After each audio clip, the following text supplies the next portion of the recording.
হুসাইন কোলে ওঠার জন্য কান্না করতেন, আবার হুসাইন কোলে উঠলে হাসান কান্না করতেন। আবার সাইয়েদনা হাসান বিশ্বনবীকে ঘোড়া বানিয়ে বিশ্বনবীর পিঠের উপরে বসে বিশ্বনবীর চুল ধরে টেনে টেনে খেলা করতে। বিশ্বনবী ঘোড়া আর ঘোড়ার বাদশা হচ্ছে হাসান।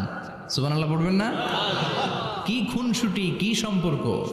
স্ত্রীদের সাথে ভালো আচরণ, কম্প্যানিয়ন্স যারা আছে সাথীদের সাথে ভালো আচরণ, সবার সাথে ভালো আচরণ, সবার জন্য রহমত। এজন্য আল্লাহ বললেন ওয়ামা আরসালনাকা ইল্লা রাহমাতাল লিল আলামিন। I have sent you as a mercy for the entire universe. ও নবী, আপনি সবার জন্য রহমত, আপনি সবার জন্য কল্যাণ।